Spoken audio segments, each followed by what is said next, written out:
জান্নাতে থাকবে নিরবচ্ছিন্ন আলো, যেখানে চন্দ্র সূর্য নেই, রাত দিন নেই, সূর্যের তাপ নেই।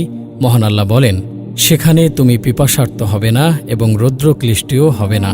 সেখানে তারা সুসজ্জিত আসনে হেলান দিয়ে বসবে। তারা সেখানে রৌদ্রতাপ অথবা অতিশয় শীত বোধ করবে। প্রয়োজনে হয়তো দরজা বা পর্দা লাগিয়ে অন্ধকার করা যাবে। অবশ্য বিশেষ জ্যোতি দ্বারা সকাল সন্ধ্যা চেনার অন্য ব্যবস্থা থাকবে। জান্নাত সুগন্ধময় জায়গা। তার সুগন্ধ কেবল ভিতরেই নয়, বরং তার বাইরে বহু দূরবর্তী স্থান থেকে পাওয়া যাবে। কত দূরবর্তী জায়গা থেকে পাওয়া যাবে তার উল্লেখ কতিপয় হাদিসে এসেছে।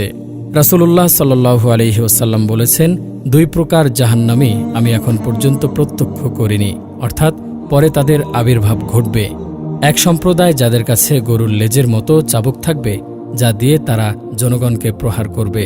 2, এক শ্রেণীর মহিলা যারা এমন নগ্ন পোশাক পরবে যে বাস্তবে উলঙ্গ থাকবে, পরপুরুষকে নিজেদের প্রতি আকর্ষণ করবে ও নিজেরাও পরপুরুষের প্রতি আকৃষ্ট হবে। তাদের মাথা হবে উটের হেলে যাওয়া কুজের মতো।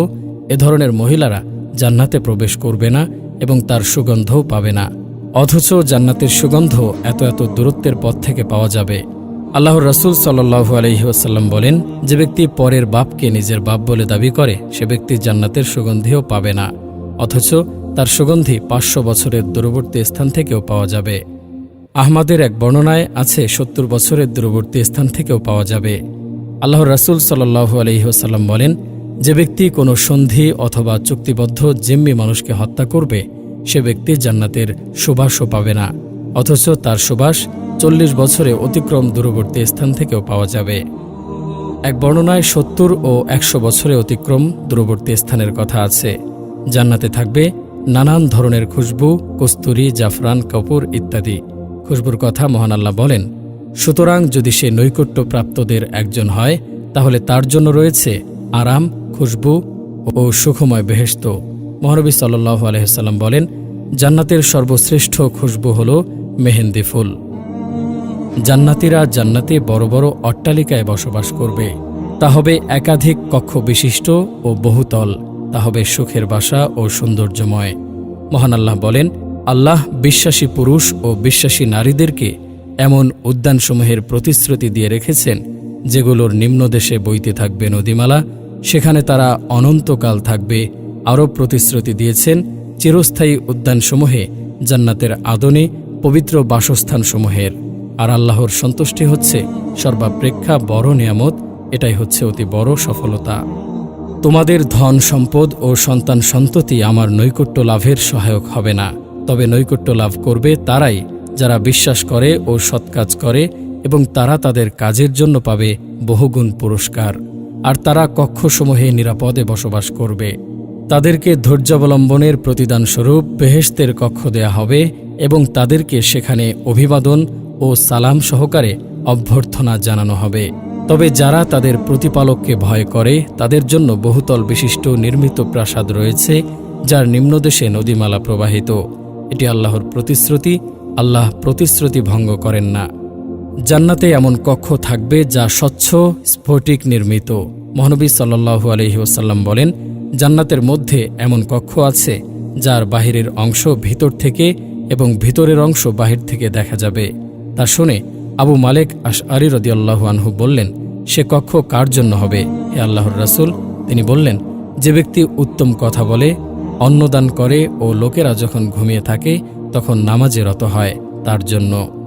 জান্নাতে রয়েছে বড় বড় তাঁবু। জান্নাতীরা সস্ত্রীক সেই তাঁবুতে বাস করবে। মহান আল্লাহ বলেন, তারা তাঁবুতে সুরক্ষিত হোর।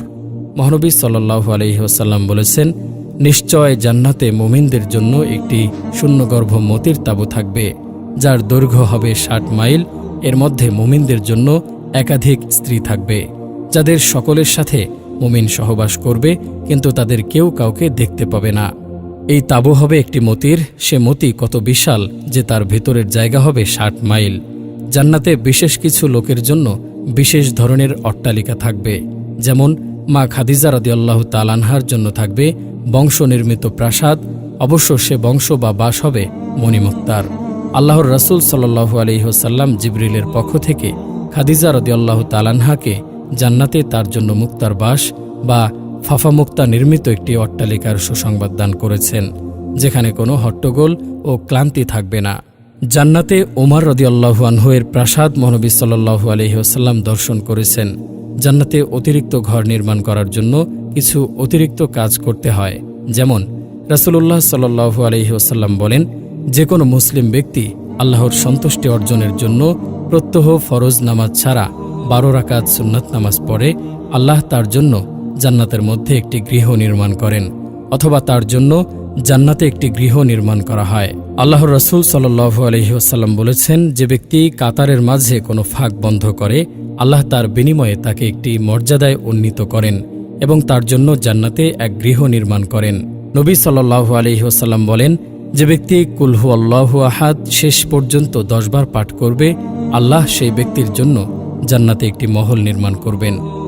রাসূলুল্লাহ সাল্লাল্লাহু আলাইহি ওয়াসাল্লাম বলেন, যখন কোনো বান্দার সন্তান মারা যায়, তখন মহান আল্লাহ স্বীয় ফেরেশতাদেরকে বলেন, তোমরা আমার বান্দার সন্তানের জীবন হনন করেছ কি? তারা বলেন, হ্যাঁ। তিনি বলেন, তোমরা তার হৃদয়ের ফলকে হনন করেছ কি? তারা বলেন, হ্যাঁ। তিনি বলেন, সে সময় আমার বান্দা কি বলেছে? তারা বলে, সে আপনার হামদ প্রশংসা করেছে ও ইন্না লিল্লাহি ওয়া ইন্না ইলাইহি রাজিউন, অর্থাৎ আমরা তোমার এবং তোমার কাছেই অবশ্যই ফিরে যাব পাঠ করেছে। মহান আল্লাহ বলেন, আমার সন্তানহারা বান্দার জন্য জান্নাতের মধ্যে একটি গৃহ নির্মাণ করো আর তার নাম রাখো বাইতুল হামদ, প্রশংসা ভবন। আল্লাহর রাসূল সাল্লাল্লাহু আলাইহি ওয়াসাল্লাম বলেছেন, অন্যায়ের সপক্ষে থেকে যে ব্যক্তি তর্ক পরিহার করে, তার জন্য জান্নাতের পার্শ্বদেশে এক গৃহ নির্মাণ করা হয়। ন্যায়ের সপক্ষে থেকেও যে ব্যক্তি তর্ক পরিহার করে, তার জন্য জান্নাতের মধ্যস্থলে এক গৃহ নির্মাণ করা হয়।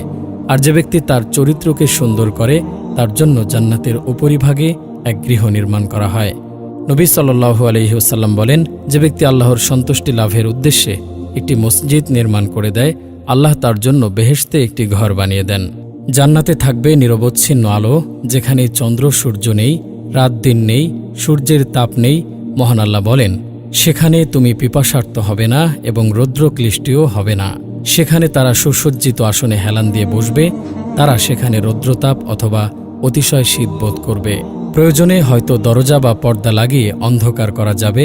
অবশ্য বিশেষ জ্যোতি দ্বারা সকাল সন্ধ্যা চেনার অন্য ব্যবস্থা থাকবে। জান্নাত সুগন্ধময় জায়গা, তার সুগন্ধ কেবল ভিতরেই নয়, বরং তার বাইরে বহু দূরবর্তী স্থান থেকে পাওয়া যাবে। কত দূরবর্তী জায়গা থেকে পাওয়া যাবে তার উল্লেখ কতিপয় হাদিসে এসেছে।